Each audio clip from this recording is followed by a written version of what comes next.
Bom dia e bem-vindos a mais um fórum do IT Channel, neste mês dedicado ao Business Continuity, à continuidade de negócios no IT. Este é um tema que tem, ao longo dos últimos anos, ganhado uma especial relevância, por temas que têm a ver com potenciais disrupções, e no mês em que estamos a realizar, ganha uma especial oportunidade pela experiência que todos tivemos no passado dia 28 de Abril, em que durante cerca de 8 horas a 10 horas ficámos sem rede pública de eletricidade, e os sistemas mantiveram-se na generalidade dos casos. Quem teve a oportunidade de manter a ligação à rede, foi o meu caso, eu apercebi-me que todos os serviços críticos estavam a funcionar, que a generalidade dos data centers, pelo menos os data centers mais expressivos e mais críticos, todos mantiveram a trabalhar. O que as pessoas não tinham era uma forma de dar uma pequena corrente elétrica ao router de sua casa para terem a oportunidade de se ligar à internet. Portanto, falhou a parte, no caso, genericamente, a parte doméstica. Mas também houve coisas que falharam que não deviam ter falhado. Ah, há que tirar conclusões. Há sistemas públicos que sabemos que falharam redondamente, nomeadamente o sistema de emergência, de comunicações de emergência, o chamado sistema Ciresp. Mas é sobre tudo isto que nós vamos falar hoje. E agradeço novamente a vossa presença, a presença dos 8 ilustres convidados que temos aqui, que vão enriquecer certamente este debate.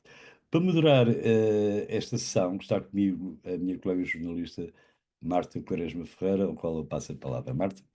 Obrigada, Jorge. Bom dia a todos. É verdade, quase que fizemos de propósito para combinar este live event depois desta situação. Não fomos efetivamente os responsáveis pelo apagão, mas este conteúdo e este tema vem mesmo a propósito daquilo que todos nós vivenciamos, uns de uma melhor maneira, outros de outra, com certeza, mas reunimos aqui hoje um painel de ilustres convidados para falarmos precisamente sobre Business Continuity. Quem nos acompanha no IT Channel e habitualmente nos nossos live events sabe que nós costumamos começar aqui com uma pequena apresentação, contextualizar quem é que temos hoje na mesa, e é precisamente essa pequena apresentação que eu vou pedir agora, começando aqui por ordem alfabética das empresas que hoje estão connosco na mesa. Começo por dar as boas-vindas ao João Gorgulho, aqui hoje em representação do DDC Group. Bom dia, João, bem-vindo. Muito bom dia, Marta, Jorge. Bom dia também aqui aos colegas no painel. E, claro, com um agradecimento especial a todos os que nos acompanham neste momento. Sou o João Gorgulho, responsável pelo grupo da DDC, Digital Data Communications, em Portugal. Grupo que detém as marcas Conceptronic, com periféricos e soluções de IT, a Level One, com soluções de redes IP, switching, Wi-Fi e UPS. E a equipe com os passivos, os bastidores, as cabelagens, as soluções de suporte para audiovisuais, entre outros. E espero poder trazer para este debate uma perspectiva prática e orientada às soluções que permitam às empresas preparar-se para estes inesperados. Muito obrigada, João. Dou também as boas-vindas ao Bruno Soares, da Eaton. Bom dia, Bruno. Muito bom dia a todos, em especial à Marta e ao Jorge e a todos os meus colegas de painel. O meu nome é Bruno Soares, eu represento a Eaton já há alguns anos, tenho a função neste momento de IB IT Channel Manager. Penso que a Eaton é uma empresa que muitos conhecem. Hoje vamos falar aqui um pouco também dos produtos e das soluções, portanto, neste momento apenas quero dedicar uma boa sessão a todos, que tentamos abordar um pouco os temas, claro, neste tema quente que se passou há poucos dias, e com isto também dar um pouco do conhecimento do mercado e como a Eaton se apresenta ao lado dos seus parceiros de negócio. Muito bom dia e bom trabalho a todos. Obrigada, Bruno. Temos também a Ana Baldris, em representação da Fujifilm. Bom dia, Ana. Bom dia, muito obrigada a toda a equipa da IT Channel por me permitir una vez más participar neste live event e a meus colegas do painel, não é? Eu participo como, bueno, enquanto noso visao, enquanto fabricantes de soluções de arquivo de dados desacoplados da rede que tienen hoy após de acontecimento ocorrido na semana passada tiene todavía mais relevância. Eu sou Ana Beatriz, como bem me has apresentado, Marta, Business Development Manager da unidade de negócio de Fujifilm Recording Media em Portugal e na Espanha. Obrigada, Ana. Temos também hoje o Rui Fialho, da Huawei, aqui connosco. Bom dia, Rui, bem-vindo. Bom dia, também estender o bom dia a todos os que nos estão a assistir e obviamente aqui aos nossos colegas de painel e aos moderadores. Muito obrigado pelo convite para estar nesta sessão. Como dizem, parece que foi de propósito. Eu, quase como teoria da conspiração, isto foi feito mesmo por alguém ligado à IT Channel para garantir que tínhamos um tema e muita gente aqui a assistir. Pronto, de facto... Eu, Rui Fialho, da Huawei, como disse, tenho a responsabilidade de arquiteto de soluções para IT, onde obviamente se incluem as soluções de recuperação de desastres e continuidade de negócio. Portanto, há muito tempo que nós andamos a promover este tipo de soluções e a explicar e a tentar garantir que as organizações percebem a importância dos dados e que, apesar de Portugal ser um país pacífico, um país muito estável, não está imune a acidentes e, como tal, é mesmo muito necessário estar atento e garantir que as arquiteturas continuam a evoluir e a garantir que não se perdem dados, que se recupera muito rápido, que se consegue efetivamente ter continuidade no negócio. Portanto, espero que hoje a sessão seja muito esclarecedora para todos e que, tanto eu como os meus colegas de painel, consigamos cativar e influenciar as diversas organizações para a importância de investir nesta área. Com certeza que sim, Rui, muito obrigada. Temos também connosco o André Ribeiro, em representação da Schneider Electric. Bom dia, André. Olá, muito bom dia a todos. Obrigado mais uma vez pelo convite e por estar presente nesta sessão. O meu nome é André Ribeiro, sou especialista de Data Centers e Secure Power na Schneider Electric, Portugal, e conto hoje aqui com os meus pontos de vista, clarificar aqui este ponto da continuidade de negócio e que também os visitantes, ou pelo menos os assistentes desta sessão, fiquem claros relativamente às opções que têm para poder mitigar estes temas quando aparecem. Com certeza que sim, esperemos que também não seja assim tão recorrente. Seria mau sinal termos outra vez mais um episódio destes. Muito obrigada, André. Temos também Isabel Pinto aqui em representação da Verti Avores. Bom dia, Isabel. Bom dia, Marta, bom dia a todos. O meu nome é Isabel Pinto, sou Channel Manager da Vertiv em Portugal. A Vertiv é um fabricante de infraestrutura crítica e a infraestrutura crítica nos últimos anos, como sabem, esteve muito ligada, ou a sua importância foi mais relevante quando falávamos de data centers, quando falávamos de inteligência artificial ou de computação de alta densidade, e agora tivemos este caso que estamos todos a repeti-lo, que vem dar ou vem trazer uma nova camada à importância que a infraestrutura crítica tem em todo lado, nas empresas, nas entidades públicas, e claro, depois também nos data centers e com inteligência artificial, etc. Mas o evento da semana passada veio trazer aqui um bocadinho mais de importância à infraestrutura crítica, sem dúvida. Muito obrigada, Isabel. Temos também o Carl Buffin com a XM Cyber. Bom dia, Carl. Não disse bem, é Buffin. Treinámos isto. Carl, ligue só o microfone. Treinámos isto antes, mas olha, não me saiu bem à primeira. Bem-vindo. Deu bem a segunda, parabéns. Obrigado pelo convite, um prazer estar aqui com vocês. Vou falar com um sotaque, viu? Não tem português, mas eu acho que todo mundo vai entender. Tudo bem, somos irmãos.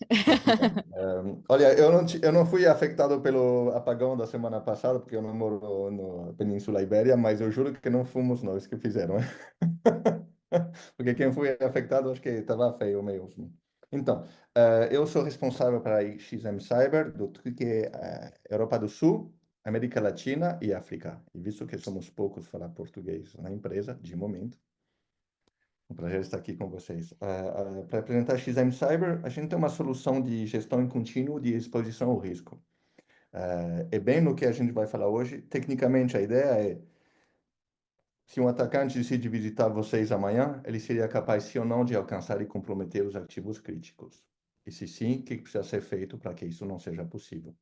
Então, entra bem na discussão de hoje com o tema que foi feito. Ok, muito obrigada, Carlos. Vamos ter tempo de falar também desse ponto. E por fim, não menos importante, temos também o Manfred Ferreira aqui em representação da Zscaler. Muito bom dia, Manfred. Muito bom dia. Agradecido pelo convite da Trade Channel, Jorge e Marta. É um gosto voltar aqui ao fim de alguns anos de termos interagido. Eu sou atualmente o Sales Account Executive na Zscaler para o território português. Tenho 25 anos no mercado, onde abracei a cibersegurança desde o início, ou seja, século passado, como se diz, desde áreas em Portugal, Ibéria e Europa. Na realidade, a Zscaler foi o primeiro fabricante que pegou na teoria do Zero Trust e o transformou a nível prático com soluções tecnológicas. Portanto, apresentamos soluções end-to-end, onde temos um conjunto vasto de funcionalidades, desde o Zero Trust, o SASE, DLP, Threat Hunting, Identity Access, Control e tudo mais. Na realidade, somos conhecidos no mercado a nível mundial por estarmos há 14 anos na Gartner como SSE, ou seja, Security Service Edge. Acrescentamos aqui valor nesta componente de continuidade do negócio, porque na realidade temos um serviço distribuído por regiões a nível mundial, que são denominados POPs, de forma a assegurar a continuidade do serviço. É impossível cobrir o acontecimento que ocorreu neste mês passado. No entanto, asseguramos todos os serviços e acesso às aplicações numa continuidade de negócio onde havia energia e acesso à internet, digamos assim. Okay? Muito obrigado aqui. É precisamente sobre isso que vamos já começar o nosso live event. Muito obrigada, Manfred. Passo a palavra então ao Jorge para começarmos. Obrigado, Marta.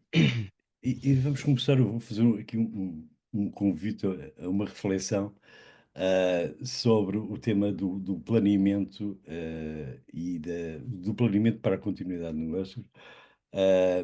Claro que a nossa vertente é sempre aqui no IT Channel, uma vertente empresarial. Nós falamos para parceiros que, por sua vez, fornecem serviços e revenda a empresas. Mas nós falamos do que é o planeamento. Se calhar deveríamos começar por até pensar qual é o nosso próprio planeamento familiar, ou que seja, sobre situações disruptivas. E, na verdade, nós começa que, enquanto cidadãos, temos muito pouca cultura ou estamos muito pouco alertados para o que devemos fazer, aquilo que previamente teríamos ter planeado para lidarmos com uma situação disruptiva. E eu penso que isto depois também passa muito para as empresas, porque as empresas são feitas de pessoas, e a mesma cultura que existe ao nível privado acaba por, de alguma forma, tirando, obviamente, empresas já de maior porte não o poderiam fazer, mas no tecido médio empresarial português eu penso que isso ocorrerá também, ou seja, uma falta de visibilidade sobre o que pode acontecer. E o que aconteceu na semana passada, embora tenha afetado muita gente, felizmente tudo foi reposto, diria, antes da luz desaparecer, para a maior parte das localizações não chegou a haver um apagão de noite, propriamente. Teria sido, penso eu, mais complicado e teria levado as pessoas a uma maior ansiedade.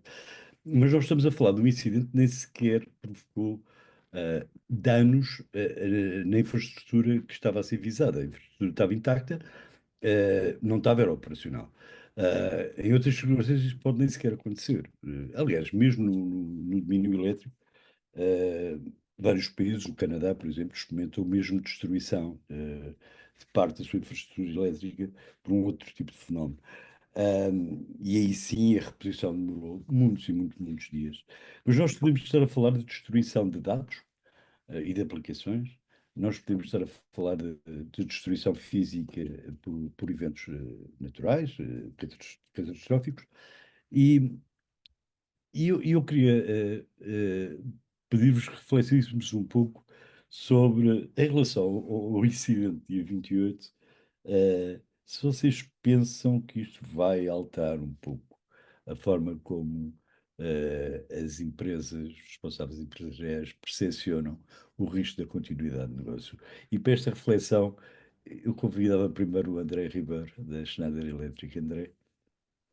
Obrigado, Jorge, pela questão. Sim, de facto, isso é uma realidade, impôs-se e as pessoas ficaram mais conscientes, os decisores das empresas ficaram mais conscientes após o dia 28, nomeadamente no que diz respeito à infraestrutura elétrica e de energia, porque quando falávamos em quantidade de negócio antes do dia 28, pensava-se logo em ataques de cibersegurança e como é que tornaríamos essa infraestrutura resiliente de forma a continuar o seu negócio. Agora não mudou o paradigma, mas pelo menos acrescentou-se aqui a preocupação que já inicialmente já poderia existir, mas de uma forma muito leve, que é como é que conseguimos manter a nossa operação a funcionar, ou pelo menos fazer shutdown aos sistemas em segurança, de forma que também não sejam destruídos, ou pelo menos que sofram ali qualquer impacto negativo. E pronto, e de facto isso veio agora para a atualidade. Deixe-me dizer também que o relato dos nossos clientes vai ao encontro daquilo que o Jorge disse ao início. De facto, as operações mantiveram-se a trabalhar sem qualquer tipo de, os data centers, os sistemas mantiveram-se a trabalhar sem qualquer tipo de constrangimentos, porém, depois o utilizador final, o endpoint, não existia energia para estar, pelo menos a beneficiar ou pelo menos a fazer uso desses sistemas. Mas isto para dizer que, de facto, agora levantou-se esta preocupação e levantou-se a preocupação de manter os sistemas o mais tempo possível. E quando falamos em manter os sistemas o mais tempo possível, falamos em armazenamento de energia, portanto, storage de energia, quando estamos a falar em casos de UPS ou sistemas de continuidade de energia, como é o caso das UPS, estamos a falar de mais acréscimo de custo na infraestrutura, porque quanto mais autonomia temos, mais caro sai essa autonomia, e portanto é aí que depois que entra o balanceamento de que quanto é que custa uma hora parado e se vale a pena investirmos um bocadinho mais em autonomia para manter essa continuidade de negócio e portanto a operação a trabalhar. É esse balanceamento que agora penso eu e que está a ser feito, penso e tenho garantias que está a ser feito, de facto, a tentar equiparar. Mas custa-nos mais agora, vamos investir agora mais em 4 horas de autonomia, ou se calhar nem é tão irrelevante nós estarmos 4 horas parados e não vale a pena investir. Pronto, é esse o desafio que atualmente os decisores das empresas têm, tocando agora nesta última preocupação, que foi o apagão, e é o que terão que avaliar e responder a curto prazo e depois implementar essa medida caso efetivamente se justifique. Obrigado, André. Tocou num ponto bastante interessante, isto falando só de energia, porque a continuidade de negócios tem a ver com muitas outras coisas, não só com disrupções elétricas. Mas eu penso que o que referiu, eu percepciono que deve estar na cabeça dos decisores, porque grande parte dos sistemas, enfim, de alguma forma foram imaginados para pequenas falhas de energia pública durante uns minutos, uma hora, something assim, curto. Acho que toda a gente tinha o mindset para aí. E, bom, e não foi assim. E todo o histórico que existe em vários países sobre blackouts é sempre das 10 horas em diante. No Chile foram 24 horas, em Itália em 2023 também foram 24 horas em partes das regiões. Em Nova Iorque, alguns lembrar-se-ão, no início do século, foram para muitos 3 dias sem energia, que é uma coisa absolutamente.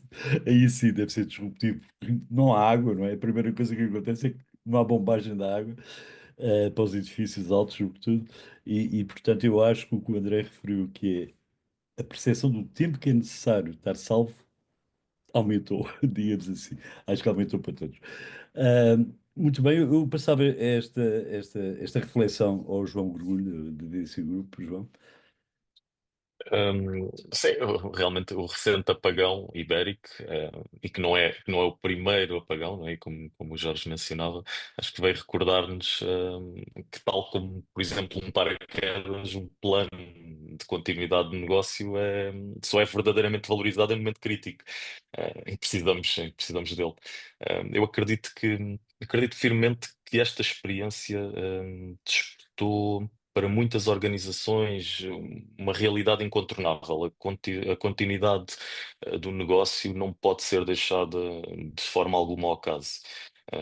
Creio que estamos perante um momento decisivo em que vamos ver uma revisão séria das prioridades nas organizações, passando um bocadinho ali do foco, passando o foco da reação para a prevenção, né? E nós na Digital Data temos vindo a antecipar esta necessidade, incluindo no portfólio soluções especialmente desenhadas para cenários críticos e, por exemplo, o armazenamento de energia. Creio que hoje vai ser aqui um tema muito falado, mas nós na parte da Conceptronic e da Level One, com as UPS, as Zeus e as Volta, que proporcionam aqui uma robustez e segurança máxima aos ambientes mais exigentes. Eu gosto de dizer que é preferível ter um plano sólido e nunca precisar dele do que precisar dele uma vez e não o ter preparado. Muito obrigado, João. O Bruno Soares, eu queria lhe fazer uma pergunta. Já passou uma semana. O Bruno Soares tem responsabilidade ao nível ibérico, tem uma visibilidade nos dois países onde aconteceu o apagão. Da experiência que vocês já conseguiram recolher dos vossos clientes e dos parceiros que trabalham com os vossos clientes, qual é o balanço que faz sobre o que ocorreu? Bruno? Bom, houve uma grande diferença entre a forma como nós cá reagimos e como em Espanha foi feito, não só na parte preventiva como reacionária. Eu penso que nós aqui tivemos logo mais ou menos a percepção, porque não é muito normal. Eles lá de vez em quando têm algumas questões energéticas que afetam determinadas zonas. Eu penso que essa parte foi bem identificada. Notamos uma procura muito grande na parte das soluções. Mesmo dos sistemas que temos montados, as pessoas não têm a manutenção como uma visão periférica e só nesta necessidade é que foram ver, tinham as baterias atualizadas, não tinham os contratos de manutenção e, portanto, houve depois uma demanda muito grande. E o que eu também queria dizer é que vemos com esta experiência que realmente se sublinha a importância de ter um plano de continuidade de negócio. Muitas empresas têm, mas temos que ser mais robustos, mais resilientes e à medida de cada um, porque as soluções têm que ser feitas e desenhadas à medida de cada um. A Eaton tem uma frase que apresentamos aqui, que é: fazemos o que é importante funcionar, e é assim que nós nos posicionamos quando abordamos a solução para os clientes. A inovação é uma área onde a Eaton investe muito. Na parte do negócio do grande data center, nós temos soluções subejamente conhecidas, que não vamos aqui hoje estar a relatar todas elas. Agora, claro que a interrupção na cadeia de abastecimento precisa de estruturas resilientes para minimizar os riscos, porque as empresas não podem parar de qualquer maneira, sejam danos no hardware, sejam perdas de corrupção de dados, seja indisponibilidades de redes, a quantidade de comércio que foi afetado porque estavam a operar e depois não podiam ter os terminais de pagamento. Hoje em dia, como sabem, andar com o dinheiro na mão é algo que muitos de nós não usamos, ou não é tão habitual, embora eu guarde sempre uma notinha quando vou viajar para uma situação qualquer mais drástica. A Eaton também olha não só para a parte das UPS, e vamos aqui abrir muito, mas na parte de como, quando temos ou não energia, ou quando ela reinicia, como é que damos prioridade aos sistemas, e temos sistemas como os EPDUs que funcionam muito bem com isso. Temos também uma área muito forte, que é a parte de iluminação de emergência e de intrusão, que nós também não estamos aqui a abordar, mas também foi muito afetada e também tivemos muitas situações dessas, porque ninguém se recorda, havendo uma falta de luz num grande edifício, fica tudo às escuras, como é que saímos de lá? Ok, temos edifícios com grande dimensão que também ficaram às escuras. E depois, para terminar aqui este meu primeiro ponto, gostava de ir aqui um pouco a uma dinâmica que aconteceu, e o Jorge referiu, na questão doméstica. Nós não olhamos muito a isso, é verdade. Eu, por acaso, tenho os sistemas da Eaton, e alguns também, não só da Eaton, para tentar entender como é que funcionam. Acho que cada um de nós devemos fazer isso. Mas aconteceu-me um caso de um cliente particular, doméstico, que me ligou no dia a seguir todo contente, porque tinha solucionado uma situação que nós não pensamos, que foi com bebés pequeninas como é que ia dar banho, porque hoje em dia também não temos gás, não é? Temos tudo elétrico. E então, com uma PS pequenina de uma gama 3S, com um preço muito convidativo, conseguiu ter energia para ligar o esquentador e as suas filhas e a sua família tomar banho. E, portanto, o que eu quero dizer é que muitas das vezes estamos aqui com grandes data centers, grandes dimensionamentos e a apresentar a energia de uma forma muito complexa para as demais comuns pessoas fora deste ambiente, mas para esta situação muito simples, ter um UPS da Eaton salvou que este senhor desse banho às suas filhas, e penso que muitas mais pessoas conseguiram salvar o dia com este apagão, que também contamos que pode vir a acontecer com as demandas da energia que vai haver no futuro, e se nós não tivermos um impacto positivo na concepção como utilizamos a energia, este tipo de apagões, não nesta dimensão, mas este tipo de apagões podem ser frequentes no futuro.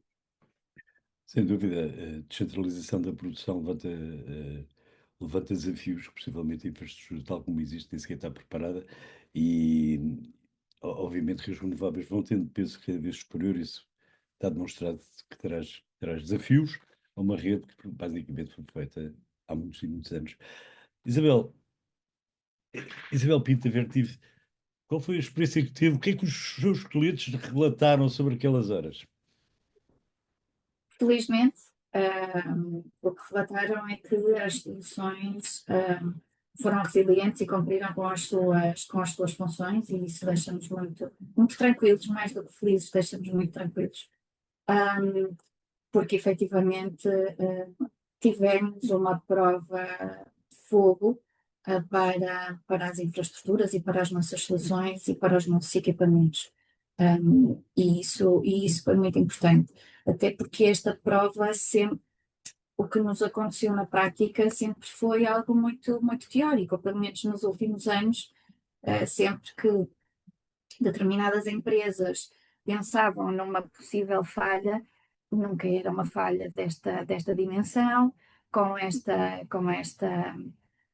duração, e sem qualquer tipo de forma de reagirem. Portanto, só podiam reagir efetivamente com a infraestrutura que tivessem pensado antes, fosse com a redundância com geradores e UPS, fosse com o armazenamento de energia, o que seja. Ou seja, efetivamente tivemos aqui uma prova quase como quando compramos os seguros, que estamos sempre a resmungar quando os temos que pagar, mas efetivamente quando é preciso, eles às vezes dão jeito. E aqui o facto dos clientes pensarem efetivamente num plano de continuidade e como a infraestrutura crítica é tão importante, salvou muitas situações, e podemos falar todos os colegas da concorrência que se movem nesta área, de certeza que têm relatos, por exemplo, de hospitais. Eu acho que esse é efetivamente, ou em situações de segurança, são efetivamente aquelas áreas que ficam muito vulneráveis numa situação destas, porque, ok, falamos muito de dados, sim, são super importantes, mas se calhar um enfermeiro ou um médico num hospital, durante um apagão, precisar de aceder ao processo de um doente, se calhar é muito mais importante do que nós termos internet ou o que seja, não é? E o facto de a infraestrutura nessas situações ter sido resiliente e ter cumprido com as suas funções, deixa-nos muito, muito tranquilos e confiantes primeiro sobre o trabalho que é feito, sobre o cuidado que também estas entidades têm na análise e no dimensionamento do que é necessário para situações possivelmente não como estas, mas que nesta teve o resultado ideal. Muito obrigado, Isabel. Como eu disse ao início, realmente, para quem conseguiu, foi o meu caso, acompanhar, enfim, todo aquele período de 10 horas e perceber quais eram os serviços que se estavam a manter em cima, não todos os serviços críticos de dados se mantiveram em cima, as telecomunicações fixas, tanto quanto a sede, mantiveram-se sempre em cima. Eu tive sempre a possibilidade de usar a internet. O que vocês têm que convencer os operadores de móveis a porem a porem mais reservas de energia nas torres, porque as torres caíram todas, uma por uma aqui na minha região, foram todas caindo, não aguentaram até ao final, mas a internet fixa aguentou. Vamos então para outro tipo de disrupção, e que não é de energia, e eu vou passar a palavra à minha colega Marta. Marta? Obrigada, Jorge. Efetivamente, vamos falar de um tema que o ano passado foi um dos grandes focos aqui da nossa mesa de Business Continuity. Este ano, nem de propósito, como disse anteriormente na apresentação, acabou por surgir aqui o tema do apagão, mas a verdade é que o ano passado o nosso live event focava-se também muito na NIS 2, que como sabemos, houve com a queda do governo, esta transposição da NIS 2 ficou aqui um pouco em stand-by, digamos assim, e na verdade Portugal ainda não está propriamente, ainda não conseguiu fazer essa transposição. De qualquer das formas, este é sempre um tema relevante, e até porque muitas empresas continuam a ter que fazer esse caminho e a prepararem-se para esse caminho. E relativamente aqui à questão da recuperação rápida e da ciberresiliência, eu começava por perguntar ao Rui Fialho, da Huawei, com esta implementação da NIS 2 ou a transposição futura da NIS 2, quais são os principais desafios que as empresas vão enfrentar em termos de ciberresiliência e de recuperação rápida? Com certeza que muitas empresas que estão agora abrangidas pela NIS 2, com este apagão até viram aqui a reflexão, se calhar teve que acelerar, digamos assim. Pronto, muito obrigado pela pergunta, e de facto é isso mesmo, ou seja, mudando aqui um bocadinho o tema, mas ainda pegando nisto, isto é mesmo muito típico português, um pouco por todo o mundo, mas muito típico português, que é casa assaltada, trancas à porta. Portanto, efetivamente, agora o tema da energia está mesmo, até porque sem energia nada funciona, e daí que este apagão, nós em Portugal também tivemos uma situação não tão drástica, mas no ano 2000, quando uma cegonha atingiu um cabo de alta tensão também. Portanto, ou seja, na realidade este tipo de incidentes será muito pouco frequente, mas não estamos isentos que eles possam acontecer, e o seu impacto tem que ser mitigado. Mas também, exatamente como disseram, não é o único foco de indisponibilidade para os dados. Portanto, efetivamente, sem energia nada funciona, mas existem muitos outros tipos de ataques, muitos outros tipos de situações que podem afetar. E depois aí a energia, como dissemos, ok, podemos ficar preparados para 24 horas, mas a indisponibilidade pode ser 48, podemos ficar preparados para 48 e a indisponibilidade ser 72 horas. Portanto, há aqui várias situações que têm que ser revistas e que têm que ser ponderadas, porque não sabemos efetivamente a dimensão e a origem de um ataque. Neste caso, a NIS 2, como dizem, é uma diretriz que vem de alguma forma exigir, e vamos utilizar mesmo o termo, obrigar as empresas, as organizações a prepararem-se para este tipo de incidentes. Ou seja, na realidade, os grandes desafios é mesmo isto, é que as empresas percebam que não deveriam necessitar de uma NIS 2 para terem cuidado com os seus dados, para se prepararem para incidentes. Mas neste caso, como as organizações tipicamente estão mais preocupadas com o dia-a-dia e somos otimistas por natureza, ainda bem, somos pessoas felizes por isso, mas assumimos sempre que não vai acontecer, ou que mesmo que aconteça não nos vai afetar. Portanto, tivemos a prova de que, felizmente, como dissemos, para muitas organizações acabou por não afetar, mas tivemos situações de bastante stress, nomeadamente a nível hospitalar, onde, como se sabe, na maternidade Alfredo da Costa foi transportado combustível em carros particulares para garantir que as coisas não falharam. Não falharam, mas de facto é sinal de que os planos não estão bem definidos. O que significa que a NIS 2 traz-nos isto mesmo, um conjunto de diretrizes que nos obrigam a ter determinados cuidados e termos soluções muito robustas e de rápida recuperação. Ora, é aí que a Huawei também entra, porque a Huawei também tem unidade de energia, mas estamos aqui a falar, por exemplo, na unidade de armazenamento dos dados. Primeiro que tudo, garantir que não há perdas de informação. Portanto, se for um caso de um ataque que vai tentar destruir a informação, a Huawei consegue garantir, através de secure snapshots ou tecnologia, implementações como AirGap, garantir que os dados não são acessíveis ou não são possíveis de alterar/destruir. Por outro lado, nas situações mais críticas em que os dados efetivamente ficam comprometidos a nível de produção, é mesmo necessário garantir que temos os backups e a redundância para conseguir recuperar. E, efetivamente, também os planos de recuperação. Porque, pronto, isto tem que estar tudo ligado. Há muita coisa que é feita de forma automática. A inteligência artificial vem trazer aqui um apoio muito grande, porque consegue adaptar-se e consegue fazer de forma automática grande parte das tarefas, mas a arquitetura tem que estar bem desenhada, temos que investir para garantir que, em caso de incidentes, nós vamos conseguir recuperar os dados. A NIS2 é isso mesmo, é uma diretriz e diz às empresas que precisam de olhar para as infraestruturas. Infelizmente, grande desafio, as infraestruturas são heterogéneas, as infraestruturas são, em alguns casos ou vários casos, obsoletas, antigas, e dificultam esta adaptação. Daí que a Huawei, com arquiteturas unificadas, soluções integradas, nomeadamente inclusive com cloud, vem trazer aqui a resposta exata àquilo que a NIS2 precisa. Portanto, aquilo que nós temos de dizer aos nossos clientes e aos nossos parceiros é que, se de facto pretendem evoluir na maturidade em NIS2, a Huawei poderá ser um parceiro estratégico neste sentido. Obrigada, Rui.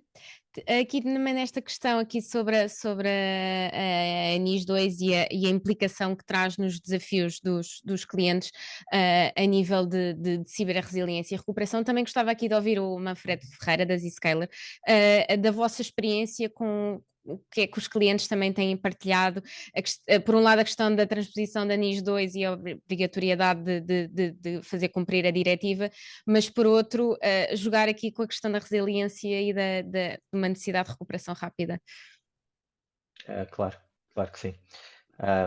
Nós, a nível da Zscaler e alinhado com o NIS2, o que temos verificado é que parte das organizações estão ainda com níveis de maturidade crescentes e investir, e portanto vão deixando aqui espaços. Nessa adoção, a grande transição para as plataformas da Zscaler, que são serviços na cloud end-to-end, que controlamos desde os acessos, utilizadores, clientes, tudo mais, para as aplicações, sejam elas em cloud, delivery, data center, tudo mais. Nós vemos é que uma das partes fundamentais é todo o apoio das organizações e os sponsors que têm para estas transições. O segundo é identificar se efetivamente na adoção da NIS2 ainda não está completa, ou existem controles e diretrizes adotadas, temos que ter um prévio assessment, um gap analysis e uma identificação do roadmap para identificar bem quais são os objetivos, até numa continuidade de negócio alinhado com os serviços críticos, a adoção do DORA e todos esses controlos. Onde é que temos visto nos clientes maiores resultados e, digamos assim, uma transição totalmente rápida? É no plano de continuidade, ou seja, toda a componente de fiabilidade, de resiliência, também da redução do know-how e dos recursos, numa transição rápida de aprendizagem, de adoção e de controle, nos suportes e serviços críticos, ou seja, garantir que, independentemente, obviamente que nestes contextos de falta de energia, nós conseguimos ir até aos data centers. Obviamente as pessoas tinham que se deslocar para os seus edifícios ou para os desastres recovery para ter continuidade, mas nós conseguimos ter políticas transversais, seja de segurança, de acesso, de continuidade, até aos locais, imaginemos data centers e escritórios.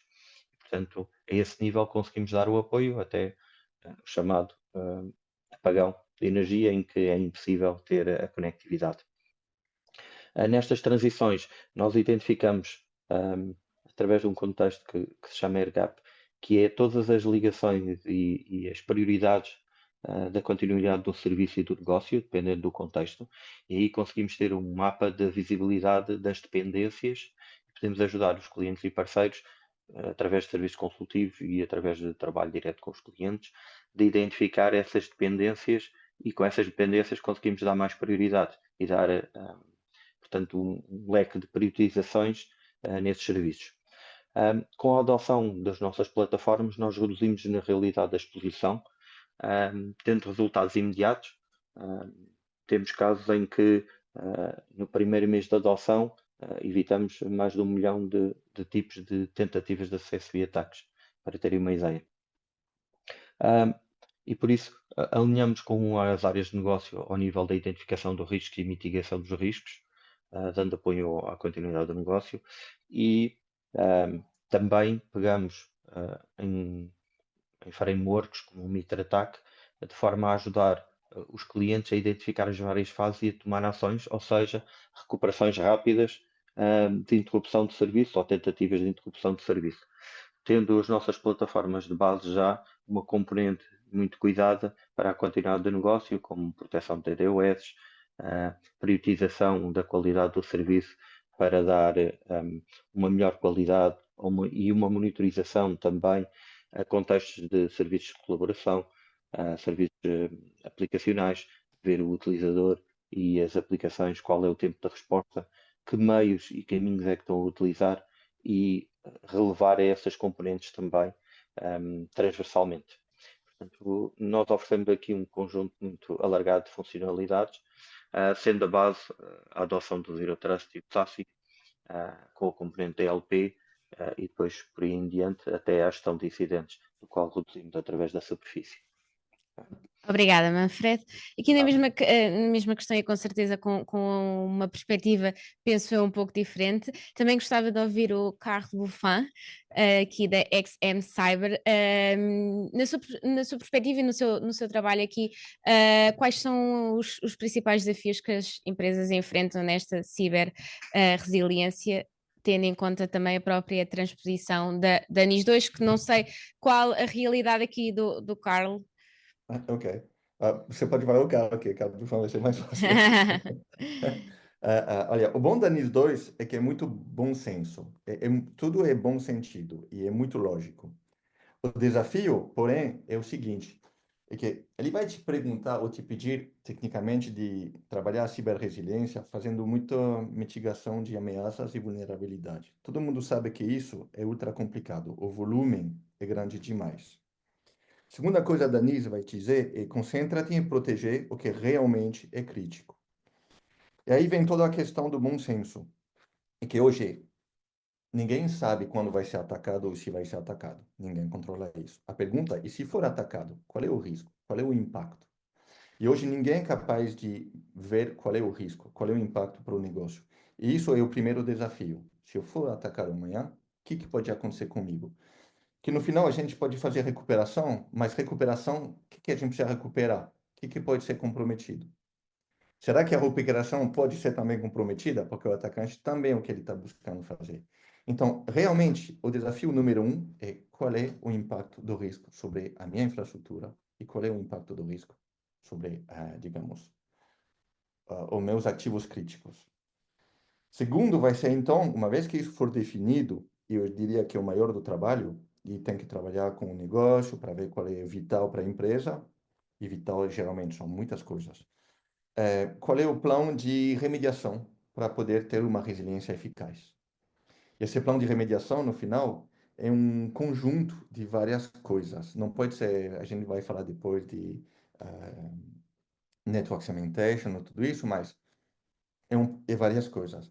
E a outra coisa que hoje a gente está vendo como uma dificuldade muito grande, e o NIS também está pegando isso como alerta, é o supply chain. Não sei como é que você chamou isso em português.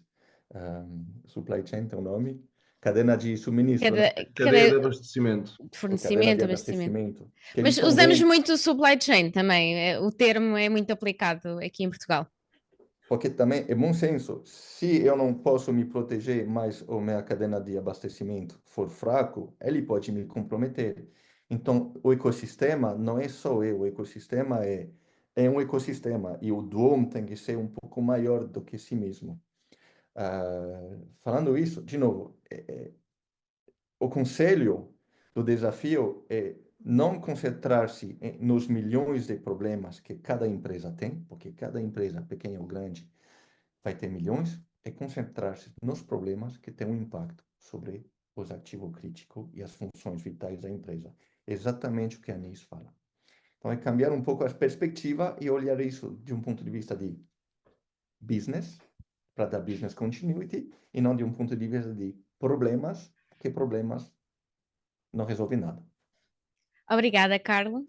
E ainda para terminar esta questão, também gostava de ouvir a Ana Baldris da Fujifilm, aqui também da sua perspectiva, os desafios que as empresas enfrentam e quais as dores, por assim dizer, nesta questão da ciberresiliência e da recuperação.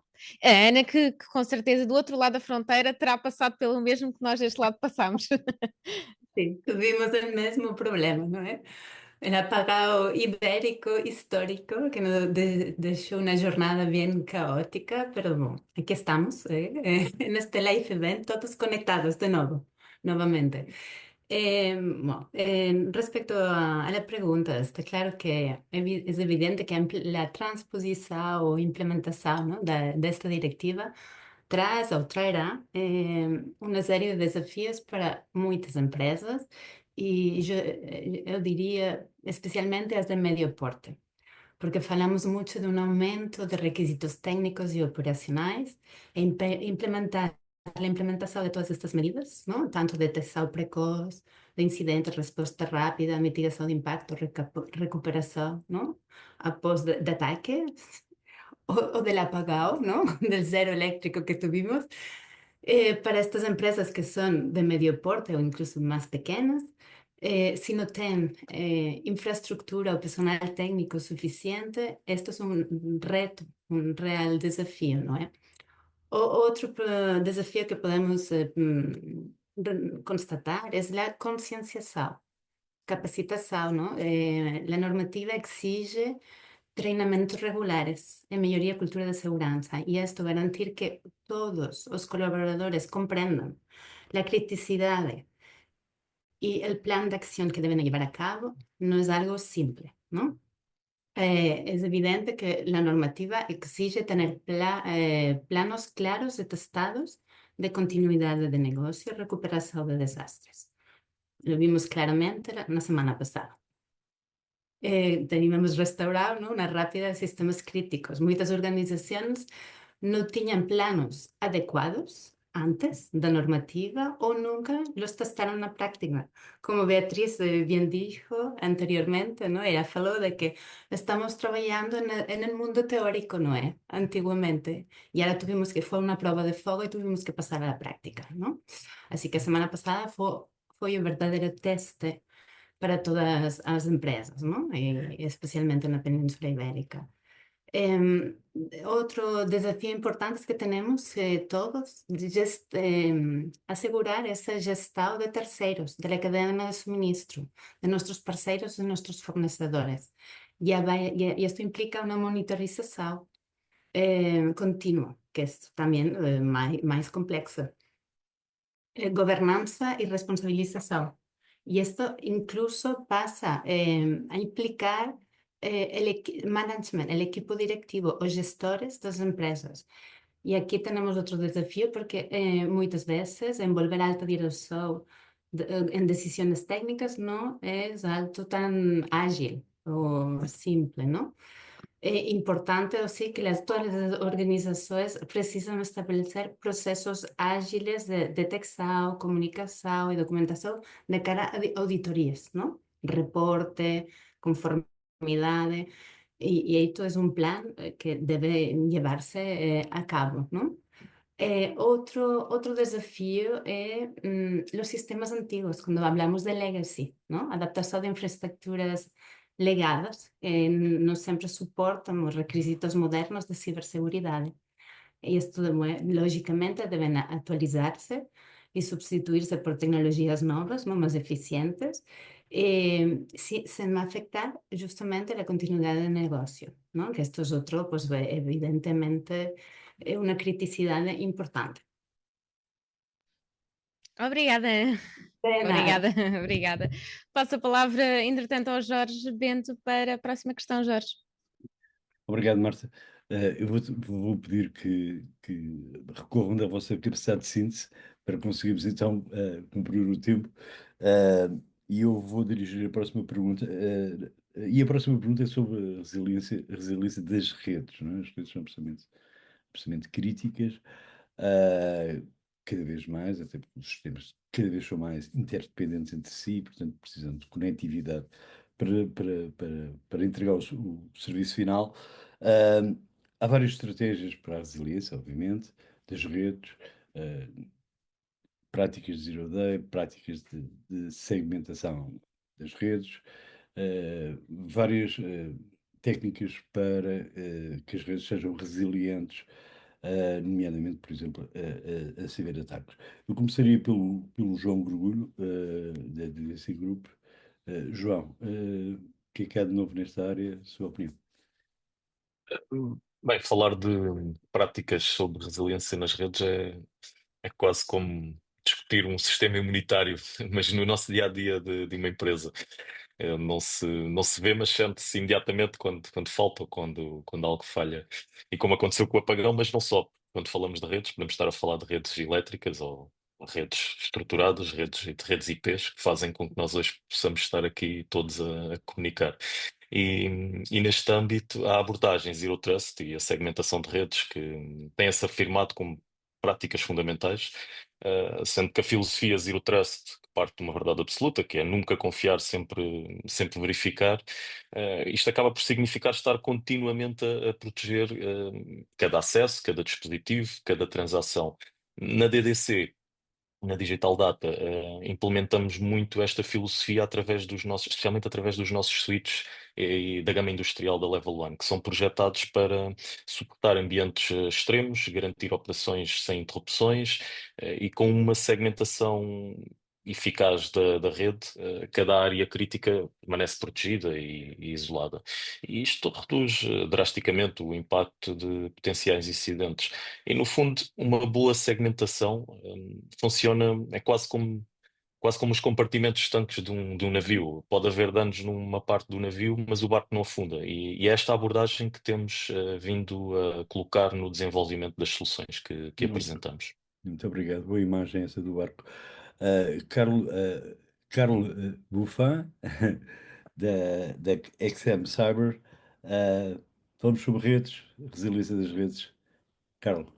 Sim, então, olha, o que a gente está vendo até agora em todos os clientes é que a implementação do Zero Trust é um challenge.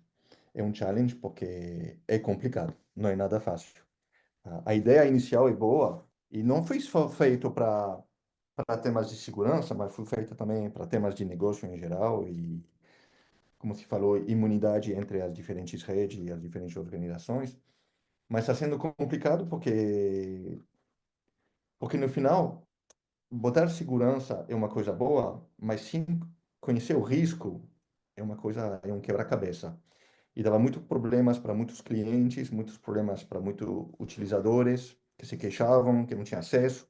Então, se começa a fazer muitas exceções, você começa a fazer muitos buracos para passar de um lado para o outro. E, e no final, é um pouco voltando para o NIS, qual é o impacto nos ativos críticos. Porque no final, a microsegmentação não é o objetivo. A microsegmentação é uma ferramenta, é uma metodologia que permite alcançar um objetivo. E qual é o objetivo? O objetivo é proteger o negócio, os ativos críticos. Uma vez que você entendeu o que realmente tem a cartografia do teu negócio, tem a cartografia do teu risco, tem a cartografia dos teus ativos críticos, então você vai poder botar uma política não só de microsegmentação, mas também de gestão de identidades, mas também de gestão de vulnerabilidade, mas também de optimização de configurações, porque no final um atacante ele não é esperto só no tipo de tecnologia, tipo coisa, tema de cibersegmentação. Ele vai ser experto em combinação de muitas coisas, um com as outras. Então, pensar, eu vou utilizar só uma tecnologia, só uma metodologia para proteger-me, primeiro está errado. voltamos de novo para isso. Concentra-te em um que é crítico e bota as medidas e os câmbios necessários para ter seguro. E a imunidade, eu gostei da palavra que deu antes, como que chamava? Já que eu esqueci o nome, desculpa. O João. É que, Ah, no final, cada divisão, cada segmento da rede tem que ser imune eles mesmos, mas se um quebrar, porque a gente tem que assumir o risco, a gente tem que assumir a brecha. Se um deles falhar, ou tiver um problema, qual seria o impacto e a propagação dentro das outras? Então, cada um é autoimune e cada um vê que não pode infectar nada demais. Isso também que eu vejo como o desafio hoje que tem as empresas para fazer esse tipo de projeto de microsegmentação, que muias vezes falta o objetivo original. Quais são os ativos críticos? Qual é o mais negócio críticos. para proteger? Muito obrigado, Fernando, pelo seu contributo. Eu agora dirigi a mesma pergunta ao Manfred, da Zscaler. Manfred? Muito obrigado, Jorge. Eu adorei este contexto porque ouvi imenso as dores do Carlos e muitas das dores do Carlos são equivalentes aos clientes. E por isso o Carlos falou aqui de vários temas que eu acho que talvez sejam pertinentes também dar aqui um enquadramento daquilo que disponibilizamos, por exemplo, na Zscaler. Por isso, nós dentro da plataforma da Zscaler identificamos e quantificamos os riscos, ou seja, tecnicamente identificamos os riscos e financeiramente colocamos um valor. Isso ajuda todos os setores de serviços críticos a conseguir identificar um valor que depois serve de cálculo para os valores de risco por segmento e por serviço. Para além disso, nós, por exemplo, na nossa plataforma da Zscaler, temos a gestão de vulnerabilidades, o que faz com que rastreamos todos os sistemas e serviços, para além de, como eu mencionei antes, ter identificado todas as ligações de suporte a toda a parte de microsegmentação e conseguimos identificar ao nível consultivo todo o fluxo de comunicações e de necessidades do negócio e do serviço, diferenciando-nos, obviamente, ao nível do que é crítico, não é que é crítico, e dando-lhe uma prioridade diferenciada. Depois reduzimos todas com medidas, reduzimos a superfície de risco, o que quer dizer que reduzimos drasticamente o número de incidentes e os incidentes que fornecemos com sondas que temos a identificar desde os equipamentos na rede, na internet e toda a parte das comunicações de interligação. Conseguimos também aqui identificar e focar o tratamento dos incidentes, ou seja, um incidente que é identificado tem mesmo a garantia de ser um incidente e não um falso positivo, como acontece muitas vezes. Não adianta termos sistemas onde estão a identificar 5.000 incidentes e nós não temos recursos para eles. E, portanto, temos que trabalhar nessa componente toda até reduzir a superfície e foco para o negócio e para o serviço. Isso é sem dúvida uma das componentes e uma das dores que o Carlos aqui identificou e que nós endereçamos. Também toda a parte da monitorização e a qualidade dos acessos, para mim também são fundamentais na resiliência e da identificação, ou seja, conseguimos identificar as origens dos utilizadores dos equipamentos até chegarem à plataforma da Zscaler, se os recursos dos equipamentos são suficientes, se a ligação do Wi-Fi tem uma boa qualidade, se a largura de banda para os serviços que estão a aceder é suficiente, ou seja, ajudamos muito as equipas da Helpdesk também nesta triagem a serem proativos e a tomarem ações antes de ir para outros níveis. Temos um conjunto alargado de 39 certificações, como a ISA 27001, como a componente do IPA e a proteção dos dados. Muitas vezes o que eu digo no mercado é inevitável que aconteça um acesso. Mas pior que terem acesso a determinada informação é a extração da informação, é acesso aos dados e a extração da informação. E, portanto, não só devemos monitorizar e tomar ações proativas de detecção e de proteção dos acessos, mas sim também quando há uma extração. E temos aqui vários casos em Portugal de vários teras de informação. Esta informação não demorou meia dúzia de segundos ou minutos, certo?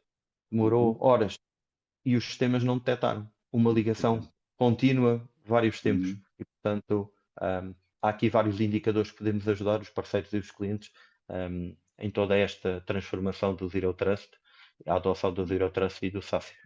Muito Obrigado. obrigado, Manfred. Você tocou num ponto que do ponto de vista dos parceiros, do ponto de vista dos responsáveis de cibersegurança dentro das organizações, eu creio que é fundamental e crescentemente a indústria tem dado, algumas plataformas têm dado essa capacidade, que é demonstrar ao CFO e demonstrá-lo de uma forma em tempo real qual é o custo, qual é o verdade. impacto financeiro que aquilo vai ter se correr mal. E, e não é um número teórico, né? É algo que já se consegue, e isso facilita, obviamente, muito, abre os ouvidos aos decisores que depois, no final do dia, têm que decidir os investimentos, normalmente os CFOs e a administração. Muito obrigado, Manfred, por essa Nada. componente. Desculpa, só gostava de dizer uma coisa que é, efetivamente, há muitas empresas que nos contactam também por isso, porque hoje em dia há muita em voga os seguros de cibersegurança, ao reduzir toda essa superfície, identificar e quantificar a parte financeira, conseguimos reduzir também o custo de investimento a nível dos seguros. Muito obrigado. Vou passar a palavra à minha colega Marta, e eu acho que nós temos que acelerar um bocadinho, ó, Marta. Sim. Vamos para a próxima questão. Aqui falando da recuperação de desastres, a próxima questão tem a ver precisamente com isso. Quais são as inovações mais recentes que observa no mercado de backup e de recuperação de desastres, que oferecem uma maior segurança e também rapidez nesta questão da recuperação? Começava por dirigir primeiro a palavra à Ana Baldris, na experiência na Fujifilm. Quais são as inovações mais recentes que apresentam? Muito obrigada, Marta. De facto, a semana pasada, con el apagão ibérico, muitas pessoas me comentaram: Ana, ayer estavas em nossa mente, vossa tecnologia LTO basada em armazenamento em tape, não? Desacoplada da rede.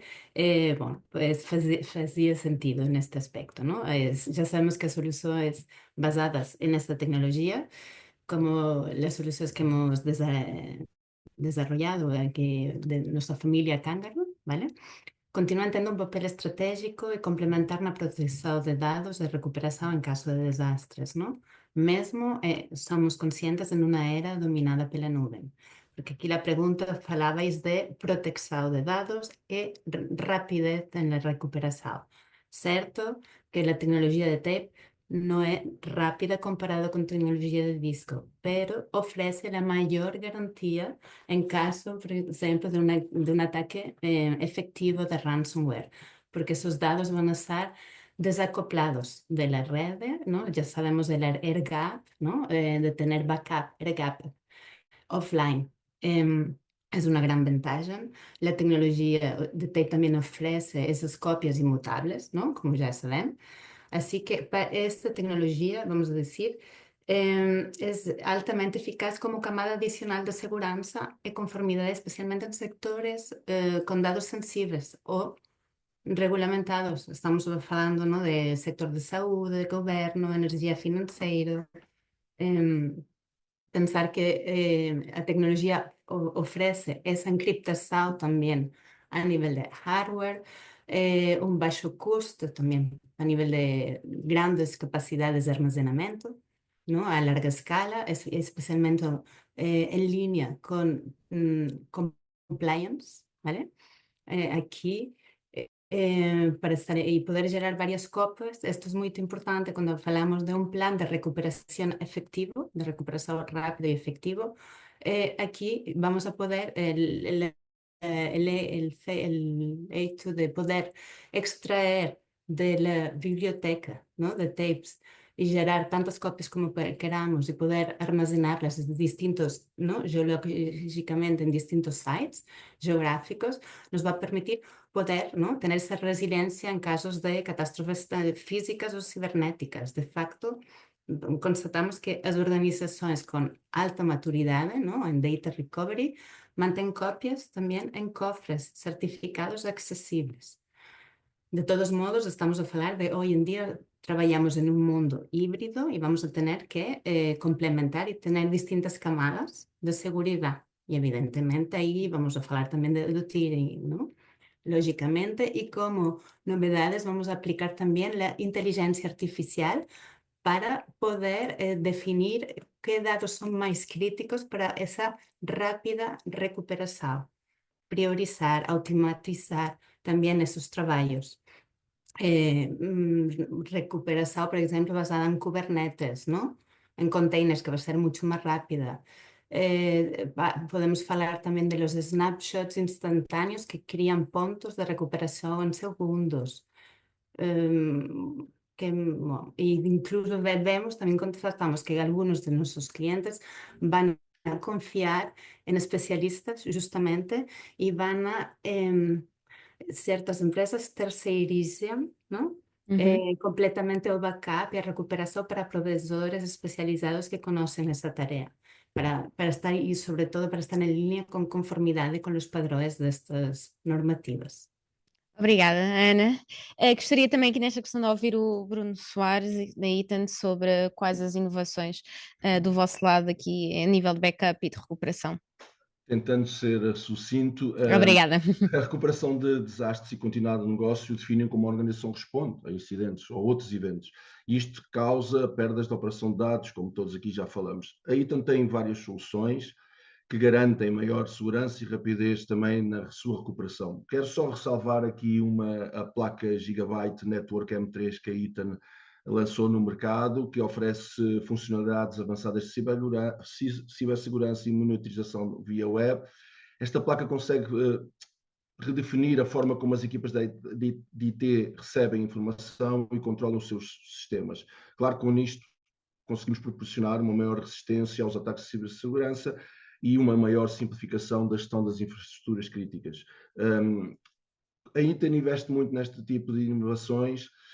Nós temos várias fábricas espalhadas no mundo que procuram respeitar todas as normas, como falamos há pouco do NIS e tudo mais.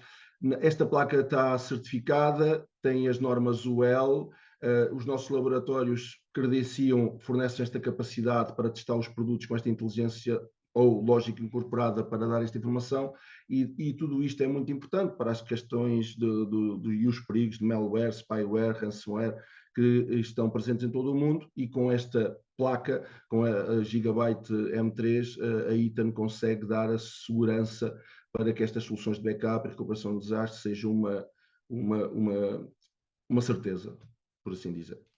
Obrigada, Bruno, também pela capacidade de síntese. Gostava também de ouvir nesta questão o Rui Fialho da Huawei. Peço também aqui alguma capacidade de resumo, mas que inovações é que a Huawei tem trazido aqui neste campo?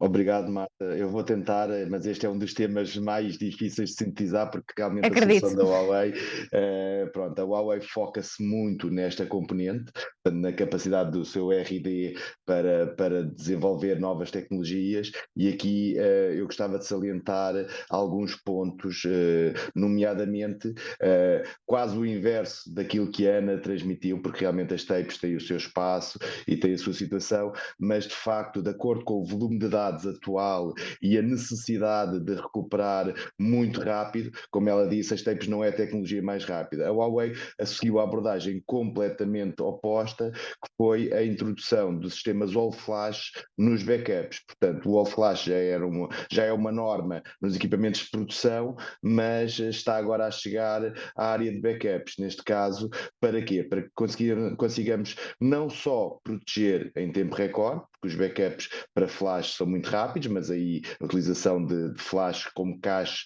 é uma solução que facilita, mas por outro lado a capacidade de recuperação. E ora, quando os dados estão armazenados em tape ou em discos mecânicos, temos esses tempos de leitura, e agora que estamos a falar na casa dos terabytes, nas dezenas ou centenas de terabytes para recuperar, isso torna muitas vezes incomportável. Portanto, sim, obviamente que temos que priorizar e temos que saber exatamente o que é que deve ser recuperado, mas mesmo quando o fazemos, por vezes ainda temos volumes de dados muito significativos. Ora, estando em flash, garantimos realmente performances, e no caso da Huawei, nós temos a família Ocean Protect, e no caso da família Ocean Protect All Flash, nós estamos a falar de tempos de recuperação médios superiores, ou neste caso inferiores, mais rápidos, do que propriamente os backups. Portanto, em termos de velocidade, para garantir o melhor RPO e o melhor RTO do mercado, e garantir que realmente as empresas, caso a prevenção tenha falhado, que realmente recupere o seu serviço em tempo recorde.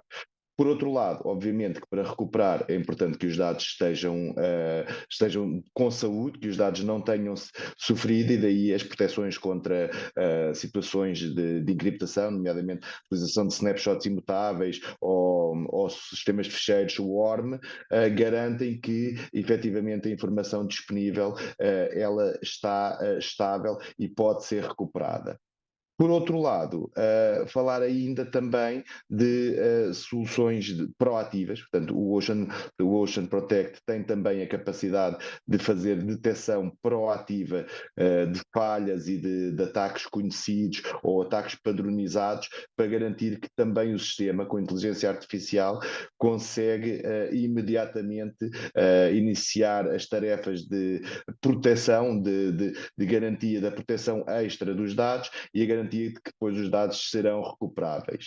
Acrescentar ainda também que o sistema Ocean Protect consegue fazer a recuperação com Disaster Recovery as a Service em nuvem e, portanto, ou seja, consegue sincronizar com as clouds mais comuns, não só a cloud da Huawei, mas também com a AWS, Azure, Google Cloud. Portanto, na realidade o sistema conseguirá interagir e conseguirá fazer essa terceira cópia, que obviamente quando estamos a falar de recuperação de desastres, deveremos ter múltiplos níveis e garantir isso. Pronto, o AirGap, a criptografia mesmo sobre os dados armazenados, tudo isso está presente no Ocean Protect, são inovações, são situações que os backups estão a olhar agora cada vez mais e, inclusive, estamos já a fazer desenvolvimentos para o futuro, porque a computação quântica está aí ao virar da página e sabemos que vai trazer um conjunto de desafios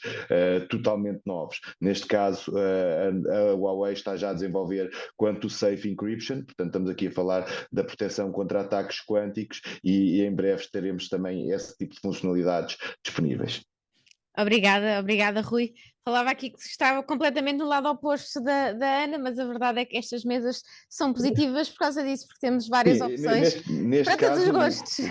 Neste caso, e como realcei, ou seja, na realidade as organizações devem de abordar e devem ter consciência que as soluções não são concorrentes, por vezes são complementares. Exatamente. Agora, a verdade é que se por um lado, como a Ana referiu muito bem, muitas vezes por situações de conformidade com requisitos legais e controle de custos, a tape é uma solução. Por outro lado, a necessidade de recuperar muito rápido e garantir o negócio implica outro tipo de soluções, nomeadamente como nós estamos a falar da Huawei. Claro, muito obrigada, Rui. E ainda nesta questão também gostava ainda de ouvir o André Ribeiro da Schneider, aqui do vosso lado as inovações e aqui ao nível da recuperação de desastres, como é que se têm colocado? Bom, de facto, dado ao portfólio vasto da Schneider, que vai deste produto até às camadas digitais de software, que podem ajudar os nossos clientes rapidamente a repor os seus serviços. Eu, até de uma forma sucinta, não iria arriscar aqui a aprofundar vários temas sobre o risco de também poder aqui criar, interessando uma potencial solução que serve a um cliente, mas não serve a outro, porque até também já foi dito aqui neste fórum que efetivamente cada cliente tem uma necessidade específica, portanto o que serve um pode não servir o outro, mas aquilo que, enfim, independentemente do evento, poderá comprometer o negócio do cliente.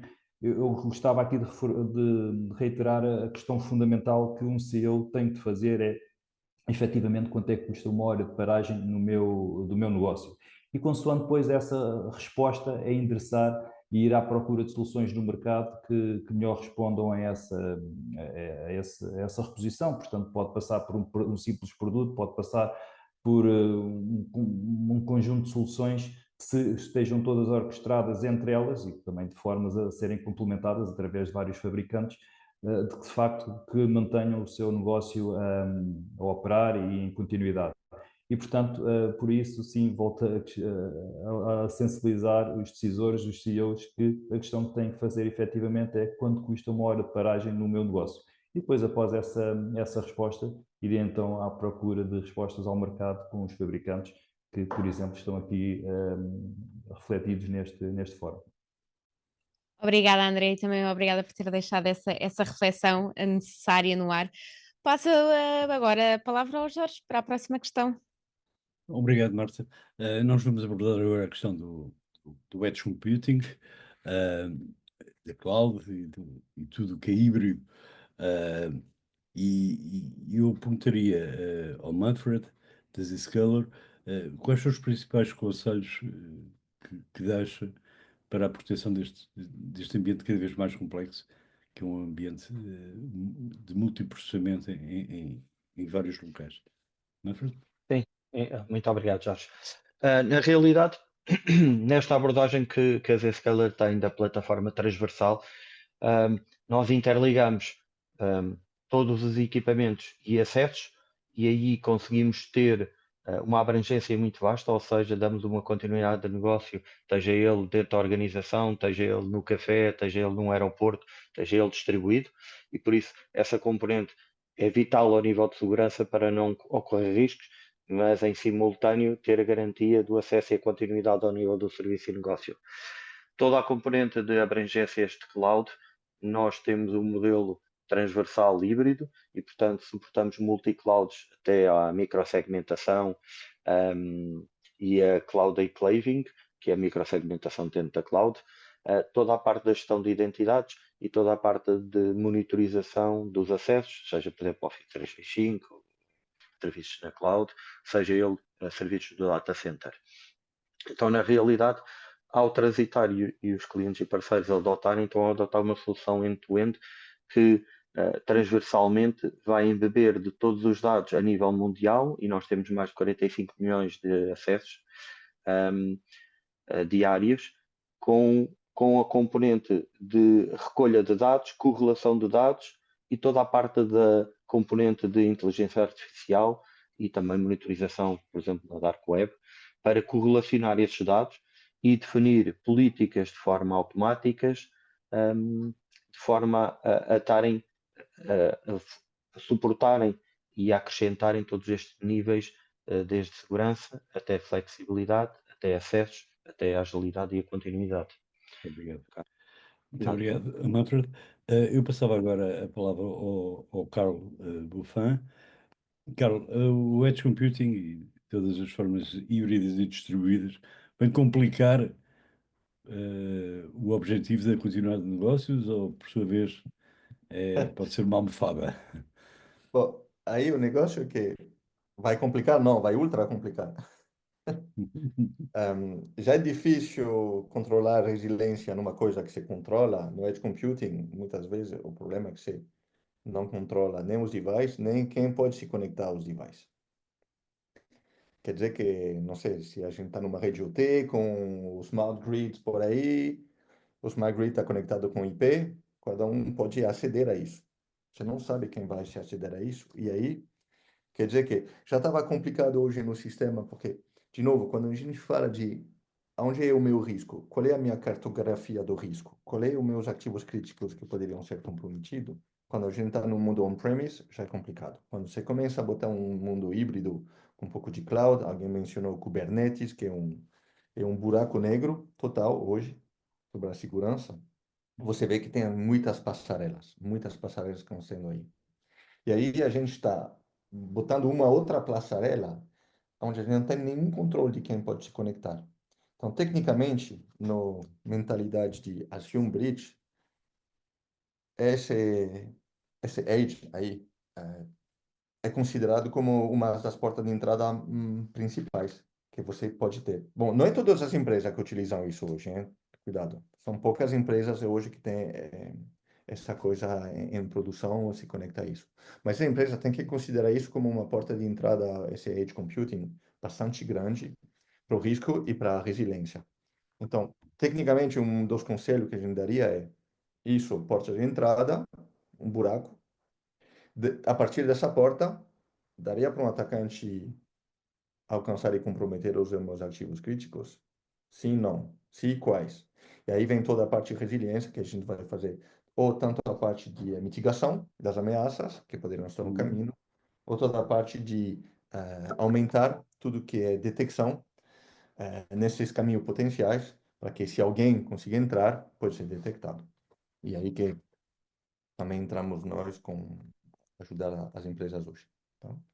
Muito obrigado, Carlos. Eu passava então para o próximo tópico, a Marta. Sim, a questão é que nos estamos a falar aqui de continuidade das operações, de recuperação e manter os negócios estáveis e em funcionamento, mas a verdade é que tudo isto também tem um consumo energético associado e por trás.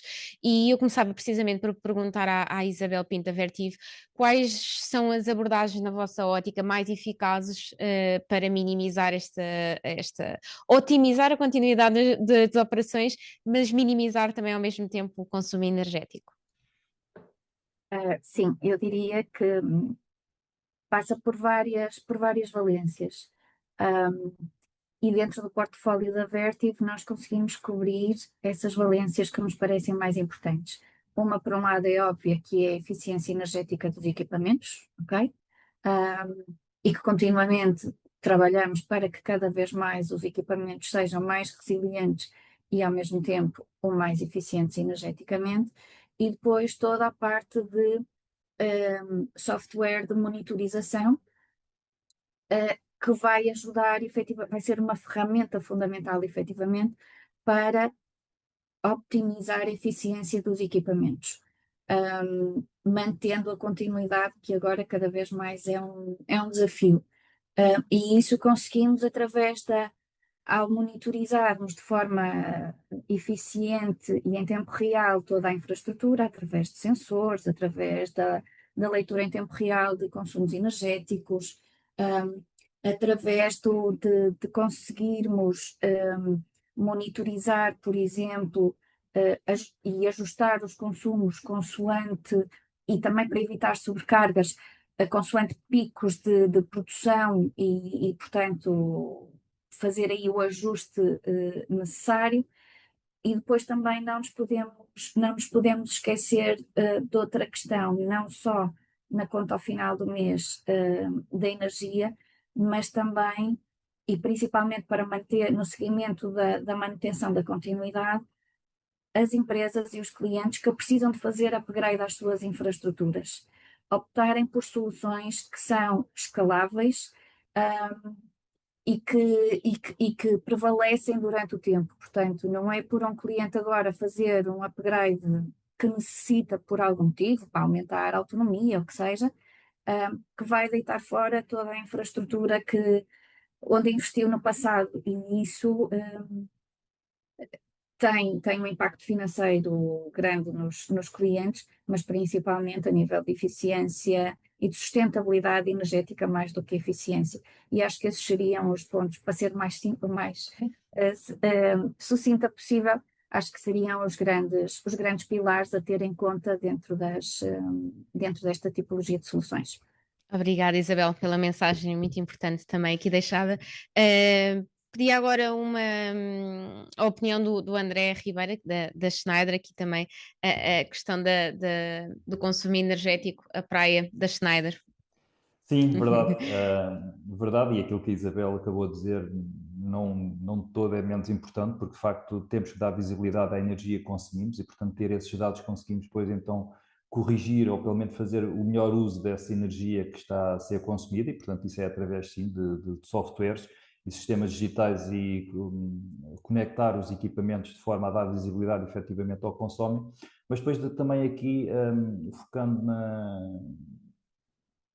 no Centro de Engenharia e Desenvolvimento aqui da Schneider, de facto, depois transpondo isso para os produtos e, portanto, incorporando essas tecnologias nos produtos, nós temos equipamentos, e agora estou até aqui a vou-me aqui focar essencialmente em dois, porque são grandes consumidores de energia em centros de dados, e neste caso agora aqui vou-me focar em centros de dados, que é a parte do cooling, do arrefecimento, e a parte também das UPS. E no respeito aqui à parte das UPS, nós incorporamos uma tecnologia que é o e-conversion, e o e-conversion efetivamente consegue aqui, além de toda esta visibilidade que temos de dar à infraestrutura e que podemos fazer o melhor uso da energia, também através desta tecnologia a própria UPS equilibra o consumo de energia e, portanto, não estando em demasia a fornecer energia que não é necessária. E, portanto, isto para lhe dar uma visibilidade, para dar também aqui uma visibilidade aqui aos nossos ouvintes deste fórum, nós estimamos que por cada megawatt nós conseguimos então uma poupança de 100 mil euros por mês através do uso dos nossos produtos eficientes. Foquei aqui nas UPS e agora focando também só para terminar na parte do cooling, nós já também somos subejamente conhecidos por ter apostado em máquinas de arrefecimento e de cooling para data centers e, portanto, uma das provas, face depois à nossa concorrência, um dos indicadores também de eficiência nas nossas máquinas é o EER, temos um dos mais elevados no mercado e, portanto, isto também confere aqui uma grande eficiência a nível de consumo energético, portanto, por cada quilowatt fornecido, nós também gastamos o mínimo de energia possível para fornecer cada quilowatt de potência de arrefecimento. E, portanto, pronto, deixo aqui este pequeno doce, se assim puder dizer, para os ouvintes e, portanto, poderão depois também aprofundar mais estes temas, ou comigo, ou até aí da página da Schneider, deste fabricante, e pronto. Obrigada. Estaremos em contato. Obrigado. Obrigada, André. Aqui também sobre o mesmo tema da questão do consumo energético, também gostava de ouvir a Ana Baldris. Muito obrigada. Nós vamos a potenciar justamente a introdução de tecnologia verde no data center, ¿no? Justamente para reduzir essa pegada medioambiental e integrar soluções basadas em TAPE com estratégias de nuvem e backup inteligente. Aqui vamos a utilizar tiering, ¿no?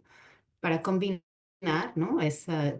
Vamos a decir, distintas tecnologias que tienen suas vantagens para cada uso distinto, disco, nuvem e tape, e garantizando que os dados inativos, ¿no? Críticos de valor inestimável, vão para tape para maximizar essa economia. ¿Por quê?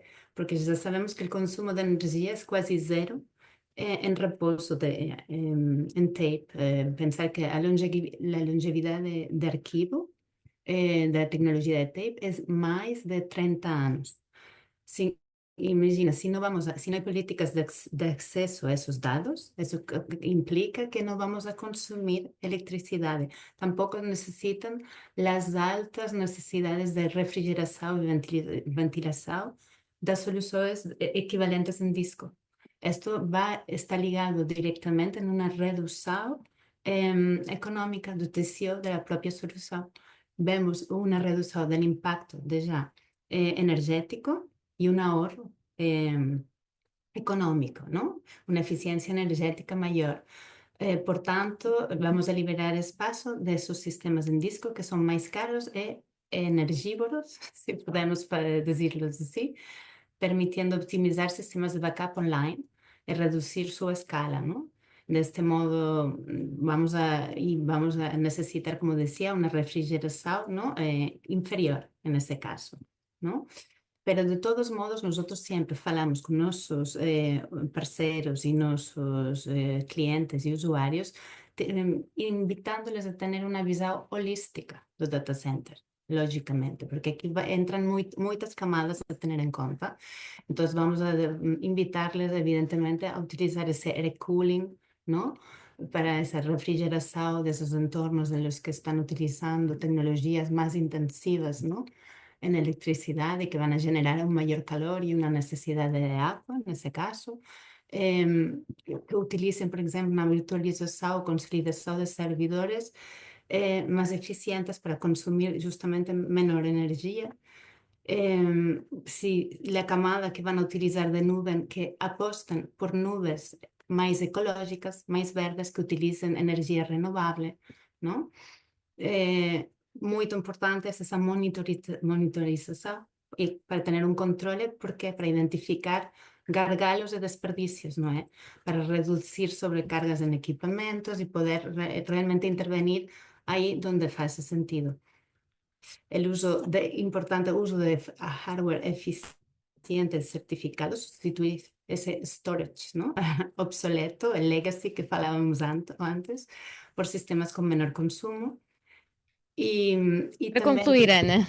¿Eh? Para concluir, por favor. Concluir. E optimizar, utilizar backup e recuperação otimizado, ¿vale? Ou seja, implica agendar backups fora do horário do pico. E concluo. Muito obrigada. Obrigada, Ana. Ouvimos ainda nesta questão o João Grogulho do DDC Group, aqui para fecharmos o tema do consumo energético. Sim, muitas vezes, quando se fala em eficiência energética, vem sempre para a mesa os custos, mas é mais, acho que é mais do que uma simples redução de custos e considero que é, sobretudo, uma obrigação ética. Sim, que se transforma em vantagem competitiva no final. Como é que isto se reflete no produto? Falamos nas UPS da Zeus e a UPS Volta da Level One. São exemplos dessa abordagem, mas em particular e transversalmente, em geral, os equipamentos ativos de redes IP que temos na Level One destacam não apenas pela estabilidade energética, mas também pela eficiência avançada em ambientes críticos, minimizando significativamente o consumo energético. Estes sistemas são concebidos, como mencionei já anteriormente, para trabalhar sem interrupções, com o mínimo desperdício, e com isto optimizamos aqui os recursos. Para além disso, e importantíssimo, muitas vezes esquecida, a cabelagem certificada, no nosso caso da equipe, tanto nas redes IP como na parte de energia. Isto proporciona depois, no final, vantagens adicionais estratégicas que complementam e complementando aqui a garantia e garantindo a fiabilidade e eficiência. Toda esta combinação de soluções nas três marcas, acabamos por permitir às organizações manter aqui operações contínuas enquanto cumprem os objetivos ambientais e financeiros de longo prazo. Sintetizava aqui que apostar na eficiência energética com soluções comprovadas, e temos aqui várias no painel, é sem dúvida apostar na continuidade para o futuro. Obrigada, João, pela mensagem também. Passo a palavra ao Jorge para a próxima questão. Muito obrigado, Marta. O próximo tema é muito interessante. Nós poderíamos falar durante algum tempo, mas não o temos, e vamos tentar ser rápidos. E trata-se da automação para a automação e inteligência artificial para uma análise preventiva dos recursos que os clientes estão instalados nos clientes. Eu penso que este tema é especialmente importante porque dá uma oportunidade aos parceiros de canal de ter uma relação contratualizada com os seus clientes, de modo a que os possam ajudar em todo o percurso. É óbvio que houve milhares de pessoas, milhares de responsáveis de IT que descobriram uma coisa muito simples, possivelmente as baterias que tinham nas UPS estavam velhas, mas isso só descobriram com um apagão. Tudo isso é possível com uma relação contratualizada entre o parceiro e o cliente ter hoje em dia um acompanhamento preditivo do que pode acontecer. E eu começaria por passar a palavra ao Bruno, da Eaton, sobre este tema. Muito bem, é o tema da moda. A automação, o IA, a monitorização preditiva desempenha papéis cruciais na prevenção das falhas e nas respostas que temos que dar a incidentes. A Eaton utiliza a inteligência artificial para tentar melhorar a energia e garantir a continuidade de negócio para todas as necessidades dos nossos clientes. Como disse anteriormente, também no forte investimento que temos, a Eaton criou uma divisão, que é a CPDI, Critical Power and Digital Infrastructure, que acaba por ser uma plataforma colaborativa de recursos e desenvolvimento, e esta plataforma não é nada mais do que integrar tecnologias digitais, como os dispositivos em cloud, plataformas móveis, inteligência artificial, machine learning, porque por aqui, com toda a leitura e a utilização da IA, conseguimos transformar a gestão da energia em soluções cada vez mais inteligentes. Desta iniciativa e desta divisão que lançamos no mercado há algum tempo, a Brightlayer Data Center Suites, que permite esta plataforma otimizar a gestão de energia em diversos contextos e, claro, na parte dos data centers e de redes elétricas e de residências. Este tipo de abordagem, como todos devem compreender, permite às organizações melhorar os seus planos de continuidade de negócio, garantindo que estejam preparados para enfrentar eventos que são inesperados. Não só como o apagão, que toda a gente fala, mas são eventos que nós não conseguimos controlar, como alguns que acontecem normalmente, basta estar a construir um prédio ao lado da sua casa e poder haver uma falta de corrente durante algum tempo. Com esta adoção, com a aceleração e com o uso do IA, da automação e clusterização, as empresas estão também a remodelar a forma como diagnosticam e olham para as falhas operacionais. O que nós queremos é não ter tanta carga nas nossas equipas e conseguimos ter respostas mais ágeis, uma vez que elas têm que ser sempre mais ágeis e escaláveis, preditíveis e resilientes. O IA vai transformar essa gestão de riscos e oferecer essas análises e, claro, seremos muito mais rápidos a responder às ameaças. Com isto também temos e para tentar finalizar, com o uso e o benefício do Bright Layer, o que é que nós pretendemos permitir aos nossos clientes? Maior eficiência energética, que é um tema que todos aqui falaram e que não é de menos. A tomada de decisões mais informadas, porque vão ter um espaço onde conseguem ter tudo ao mesmo tempo e tomar as decisões corretas. Monitorizar e controlar em tempo real, é algo que dar esta garantia não é fácil para todos os equipamentos. Ter uma integração com todas as plataformas, e aqui é um busilis da questão para toda a gente. O desenvolvimento de soluções personalizadas e, claro, ter as equipas preparadas para tudo isto, porque, como se sabe, hoje em dia vender um equipamento é fácil. Ter a garantia de continuidade, a manutenção e as equipas no terreno para fazer com que a energia e o equipamento estejam em funcionamento constante é algo que grandes empresas como estas que aqui estão preparadas e estão disponíveis para enfrentar estas situações com os clientes. Obrigado, Bruno. Eu passava a mesma questão para a Isabel Pinto, da Vertiv. Isabel, eu gostava também que refletíssemos um bocadinho, e temos muito pouco tempo, sobre como é que os parceiros podem acrescentar valor aqui, em termos do serviço que podem prestar aos seus clientes. É óbvio que os data centers grandes, todos eles têm serviços contratualizados, mas depois, quando descemos no tecido empresarial, isso talvez já não aconteça. Isabel? Sim, aqui a Vertiv pode ajudar, e agora vamos falar de realidades mais pequeninas, exatamente como o Jorge dizia, não pensando nos data centers, mas no tecido empresarial português. A Vertiv pode ajudar, portanto, os parceiros como os clientes finais nesse aspecto. Se por um lado temos tudo o que são contratos de manutenção e com manutenção preventiva e preditiva que podemos oferecer aos clientes, seja para a parte de energia, seja para a parte de refrigeração. Por outro lado, para situações ainda mais pequeninas, vamos lhe chamar assim, nós disponibilizamos aos nossos clientes um serviço que chamamos o nosso serviço live, em que somos nós mesmos que fazemos essa análise. Claro, com a ajuda da IA e de automação, porque temos um parque de milhares de equipamentos que somos nós, que são as nossas infraestruturas, que fazem essa monitorização e essa gestão, e o que permite a essas empresas mais pequeninas é efetivamente serem alertados de forma preditiva a alguma possível falha que possa acontecer, alguma ação que seja necessária fazer nessa pequena infraestrutura.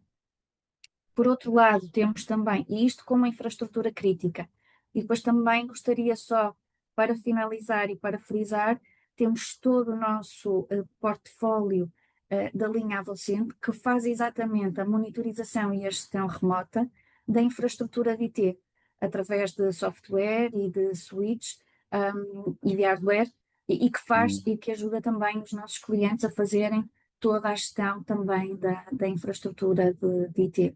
E as duas complementam-se na perfeição. Muito obrigado, Isabel. Rui Fialho da Huawei, eu sei que você é capaz da sua capacidade de síntese transmitir. Vou tentar.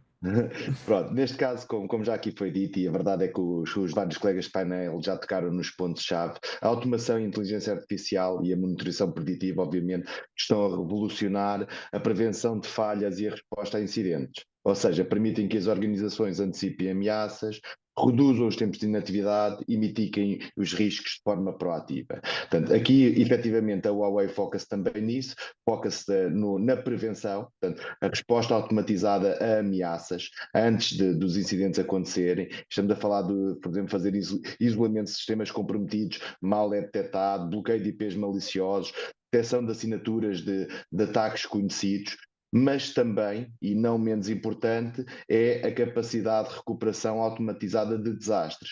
Neste caso, por exemplo, a Huawei com o Hypermetro garante o failover automático entre data centers, em caso de falha. Portanto, um cenário em que tem um Hypermetro, mesmo que aconteça um desastre que provoca a total indisponibilidade de um data center, a Huawei tem soluções que permitem a continuidade de negócio de forma transparente em outro data center. Pronto, para terminar, porque realmente o tempo fala, a inteligência artificial, e obviamente, como também já aqui foi dito, vai ter um contributo muito grande na detecção de falsos positivos, portanto, em termos de ataques, e garantir esta disponibilidade, porque também é aquela situação, o inverso da medalha, em que de repente tudo é positivo, tudo é um ataque positivo, e de repente os sistemas deixam de ter indisponibilidade. Mas aí está, a Huawei, com todo este investimento, garante realmente uma taxa de detecção de incidentes muito, muito grande e com um número de falsos positivos praticamente inexistente. Portanto, estamos a falar mesmo de uma resiliência que vai do proativo ao reativo, cobrindo todo o espectro de necessidades. End-to-end. Muito obrigado, Rui. Marta, vamos então para o último tópico, que é a mensagem aos parceiros. Exatamente, a mensagem aos parceiros, que na verdade nós damos aqui um minuto, mas apelamos uma vez mais à vossa capacidade de síntese, tal como no início com as apresentações, mesmo uma breve mensagem sobre as oportunidades de negócio que o mercado de continuidade tem para oferecer aos parceiros de canal, e aqui também à semelhança do que foi no início aqui da nossa sessão, começo por ordem alfabética das empresas que hoje aqui tiveram presentes. Portanto, João Grugulho, da DDC Group, a sua mensagem de oportunidades de negócios para os parceiros que nos ouvem. Então, a mensagem final é que a continuidade do negócio no mercado atual é, sem dúvida, um oceano azul cheio de oportunidades para os parceiros. Cada crise ou desafio operacional representa realmente uma oportunidade real para quem estiver preparado. As marcas com Setronic, Level One, Equipe e toda a nossa equipa de suporte oferecem exatamente essa preparação, permitindo que os parceiros entreguem soluções completas e diferenciadas. E este é mais um momento para agarrar estas oportunidades e ajudar as empresas a estarem prontas para qualquer cenário, reforçando a sua resiliência e garantindo o futuro dos seus negócios. Obrigado. Obrigada pela mensagem, João. Bruno Soares, da Itan, a sua mensagem para os parceiros. Ok. A Itan verifica também várias oportunidades de negócio no mercado atual de continuidade de energia, ou melhor, denominada energia socorrida. E para isso também verificamos a gestão de ambientes multi-cloud e a recuperação de ambientes que são áreas-chave. A identificação de riscos, a definição de políticas e procedimentos iguais para qualquer ambiente são essenciais para isto. A Itan conta com suporte abrangente para os parceiros, tem implementações e soluções conhecidas, tem uma equipa devidamente preparada para a demanda de todos os seus clientes.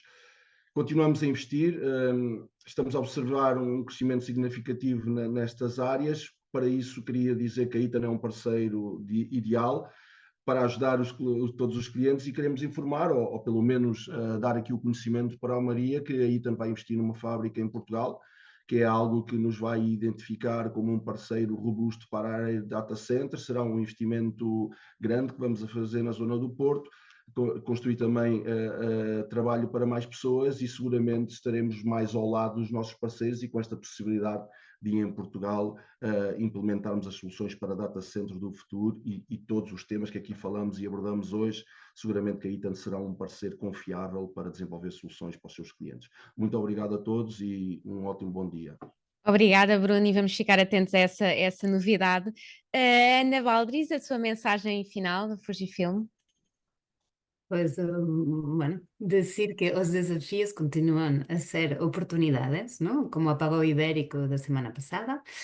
Eventos como ese evidencian o risco real de interrupciones súbitas y los impactos graves que pueden tener na economía, ¿no? Sobre operaciones, dados de servicios. Neste contexto, as soluções de arquivo de dados da Fujifilm, não? Basadas em armazenamento on tape e geridas pelo software inteligente, neste caso, podem desempenhar um papel valioso na recuperação eficiente de dados em caso de desastres, tornando-se uma oportunidade de negócio para os nossos parceiros de canal. Muito obrigada. Obrigada, Ana. A mensagem final agora do Rui Fialho, da Huawei. Desculpa, estava em mute e Tudo um bem, bocadinho tudo mais. bem. Mas realmente a mensagem é muito rápida. A Huawei, como é saliente em todas as nossas roundtables, funciona no modelo indireto, ou seja, os nossos projetos são efetuados através de parceiros. Portanto, eles são importantíssimos e indispensáveis à nossa evolução no mercado português. O que temos para oferecer, obviamente, é um portfólio de produtos e soluções muito robusto, assentes numa marca que felizmente já deu provas de que realmente pode apoiar os clientes nos seus mais diversos desafios.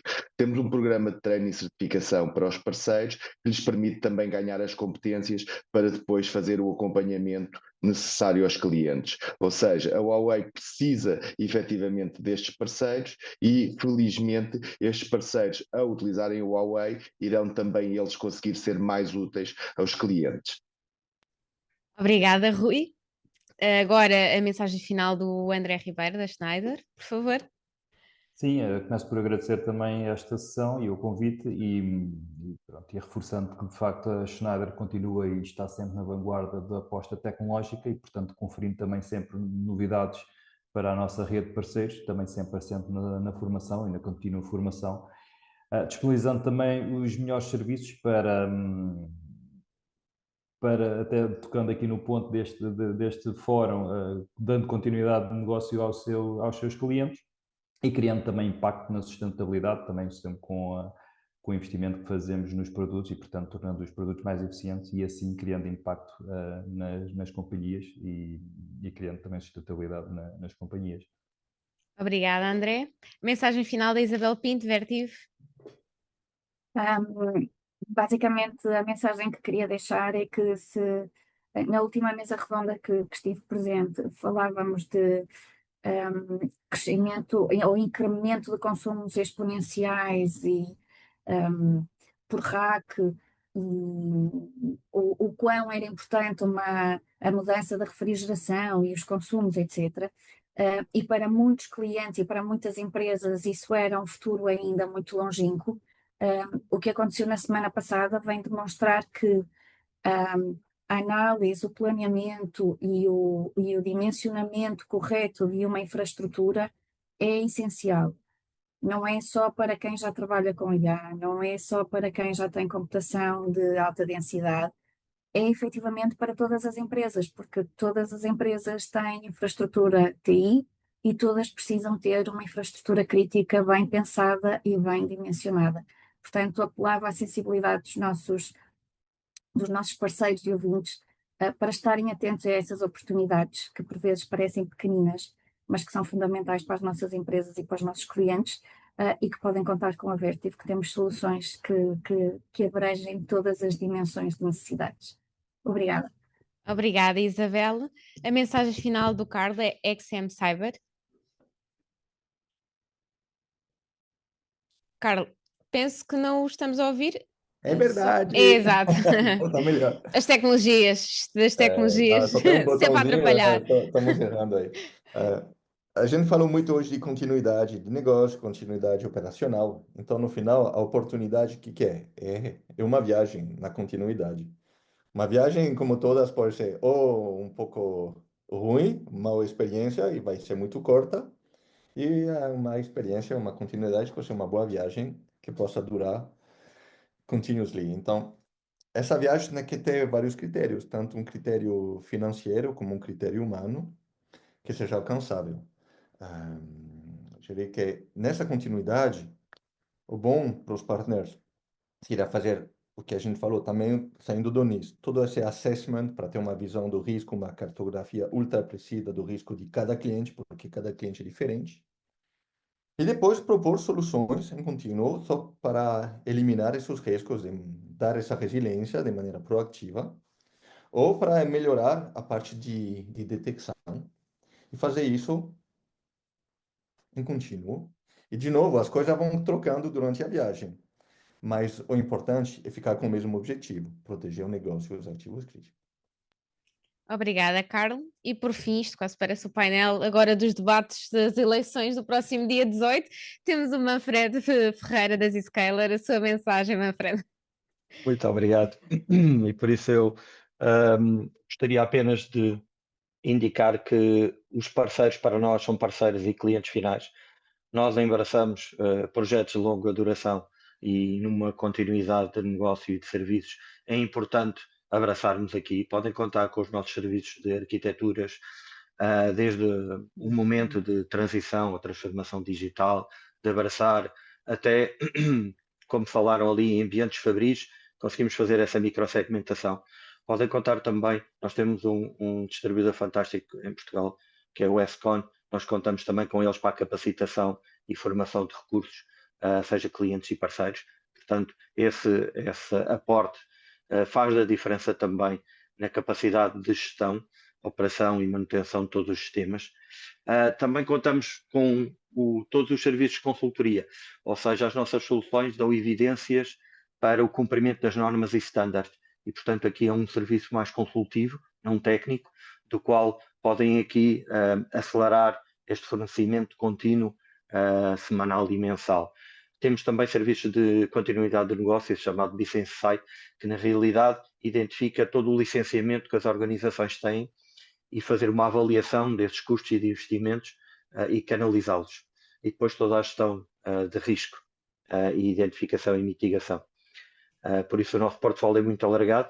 Teríamos que ter várias sessões que eu gostaria de ter com a IT Channel. Agradeço muito esta oportunidade da IT Channel para vir aqui falar sobre estes temas e toda a capacidade da Zscaler. Agradeço, claro, o Jorge e a Marta aqui nesta presença. Obrigada. E todo o painel que está a nos ouvir. Muito Obrigada, obrigado. Manfred. Obrigada da minha parte também. E ainda antes de passar a palavra ao Jorge para as despedidas, relembrar só que no dia 30 de maio, ainda este mês, vamos ter o nosso próximo live event, que serve de capa para o mês de junho, sobre a networking. Portanto, os parceiros que nos estejam a ouvir também e que queiram se juntar são com certeza convidados e podem se inscrever brevemente. Vamos começar a divulgar também através das nossas redes sociais e newsletter este live event. E também no dia 5 de junho, na semana seguinte, vamos ter o nosso grande evento de parceiros do IT Channel, o Channel On, nos Montes Claros, em Lisboa. Uma agenda de meio-dia, ou seja, que termina pela hora de almoço, mas que é com certeza recheada e com os melhores temas e os temas mais importantes para os nossos parceiros, leitores ou não. É uma oportunidade também para networking e poderem rever caras, debater vários temas. Nós também já começámos a divulgar a agenda, por isso também vamos ter novidades a esse nível, não é, Jorge? É verdade, Marta, e podemos antecipar que o keynote de abertura do Channel On no dia 5 de junho, aqui em Lisboa, nos Montes Claros, será feito pela Context, que é o principal jornalista de canal europeu, como sabem, e portanto é um programa muito recheado. As inscrições já estão abertas para o Channel On em Monsanto. Resta-me agradecer aos nossos leitores e aos nossos palestrantes. Este era um evento sobre resiliência e foram resilientes porque quase passaram 2 horas. E resta-me agradecer então esta edição e a reportagem com o vídeo de tudo aquilo que se passou estará disponível já na próxima sexta-feira, ao final do dia, na edição digital do IT Channel, e depois a edição física demorar cerca de uma semana a chegar às vossas casas. Muito obrigado a todos, mais uma vez, e até ao próximo fórum.